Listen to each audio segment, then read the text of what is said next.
Good morning, everyone! Ayan, it's around 7 o'clock in the morning. Pasikat pa lang ang araw. And I wanted to see what my plant box, my greenhouse looks like early in the morning. So this is what they look like during sunrise. Ayan, so the first ones na who gets sunlight would be these guys. Ayan. Kasi sila din naman yung gusto nila na morning sun only. They are the batch who wants only morning sun. So, it's a perfect place for them. And then they get pretty shaded in the afternoon already. And then these guys, here in the middle, they're the ones who wants to get full sun. So, they would probably get around 9 o'clock in the morning sun all the way to the late afternoon. So they're the ones. And then these guys, they get full morning sun and afternoon sun. There you go. Yan. Pero likod lang, the back first, the back of the back of the pot first. And then later on, they will get full sun, give or take around 9 a.m. all the way to sundown. So they will get sunlight. So anyways, our topic for today is really another part of our summer series. So this one is part 2. But this one is really not more of preparation, but more of if you can't stop buying. Let me just give you a list. Well, not top 10 na. So I will just give you a list of the plants that are summer hardy. I will give you a list of succulents that can root during this time. And for the past 3 years of my collection, sino-sino yung mga talagang nagtatagal sa akin na halaman. So, I will give you the sturdy succulents list for lowland setting. So, that's our topic for today. So, without further ado, let's start. Number 1. This is on the top of my list. This one is the Orange Monroe. This is the Echeveria Orange Monroe. By far, the most sturdy plant that I've had ever since I started. This is one of actually my originals. This is more or less 2.5 years old with me. It gets fat, it has the farina, it changes color, it has everything you will ever want in a succulent. So, lahat ng gusto mo, it will tick off that list. So, for those who are starting, the Orange Monroe will be your should be your first one in the list. Yan. Number 2 on my list, of course, cream tea. Cream tea is by far like what I can say yung pinaka contender. She is the contender for my Orange Monroe bait level. So they are really easy to establish. They root easily, give or take. They will root within a week. They will start drinking water in less than a month. So they are super newbie friendly and they are Lowland approved. This plant also is very easy to rescue. Just, I wanted to show you guys what it looks like before when I got it on my birthday back in 2020. I think 2020, 2021. I got this for my gift, no? It was my birthday gift to myself. I bought it straight from Korea, and then it was lost in transit for over a month. And then when it arrived, it looked like pancakes to me. So this one is actually my cream tea pancake. She has done amazingly well right after I potted her, given the condition that she was in. And after 6 to 8 months, she actually looks like this already. So after a year, she gave me a pop. This one, again, cream tea doesn't really pop that much, but when they do, they will give you beautiful pops. They also love to split heads on you, so they will kind of go cray. Let me show you the other ones. Like these guys used to be a single head. Now this one is a 2-head. This one is a 2-head splitting another one. This one is splitting again. This one used to be a single head, and this one used to be a single head, but look how many heads she has now. And it's splitting again. 1, 2, 3. So she decided to become a tree. But this one is splitting heads again, so it will give me a clump in the future. And then that one also was a single head. So I have 1, 2, 3, 4, 5, 6, 7, 8, 8, 8, 9. I have 9 cream tea left. So I used to have, actually I used to have 15, but I gave some away.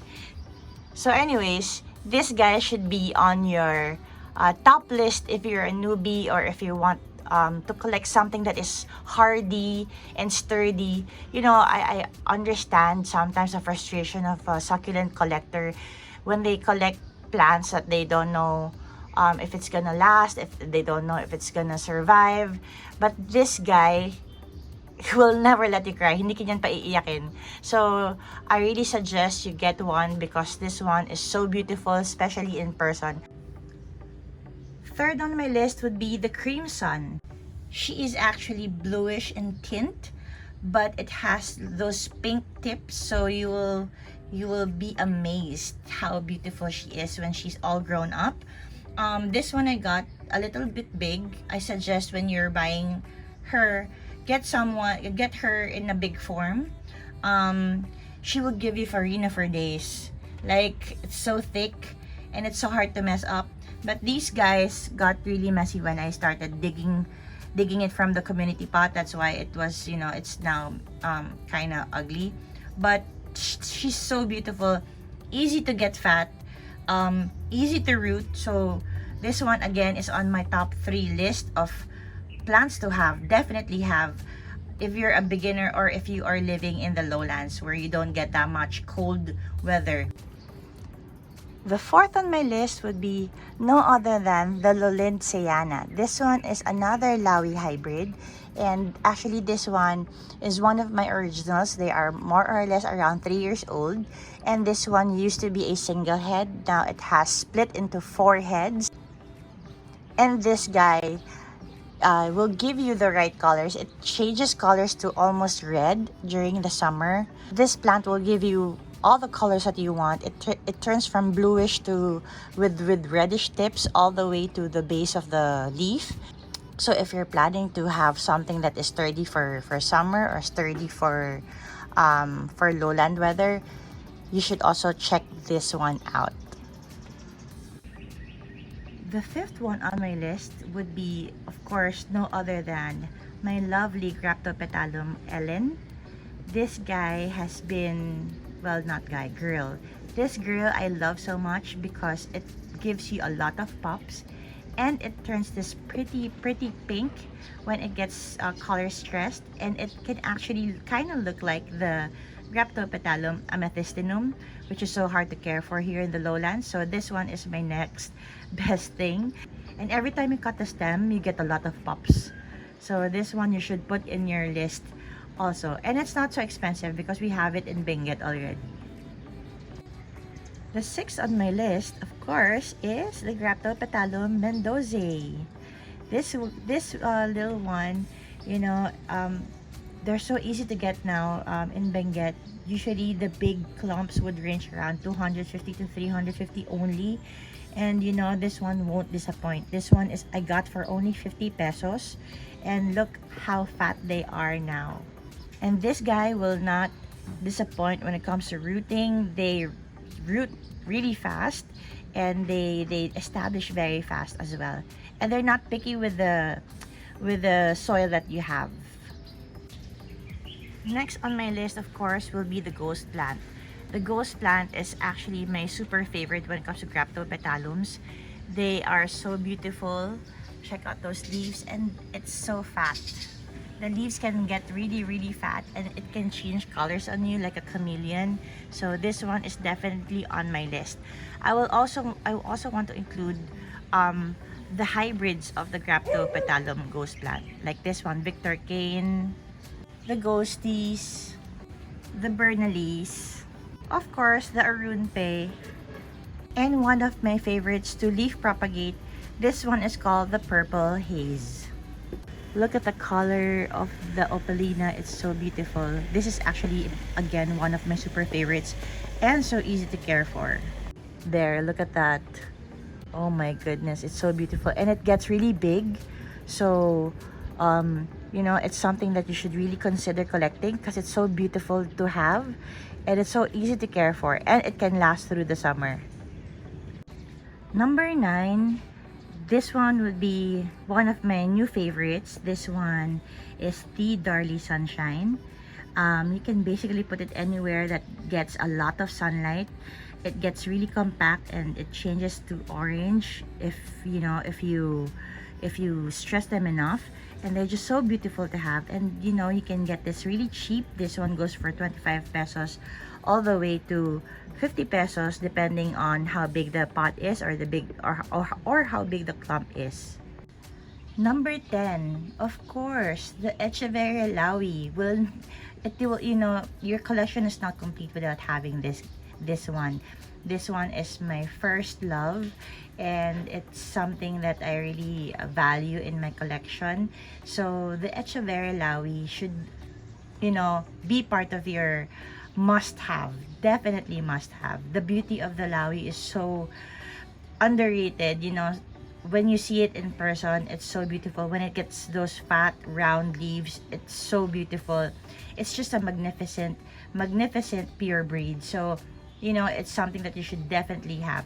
You might have difficulties rooting them because they're prone to a little stem rot, but given the right condition, this plant will last you a long time.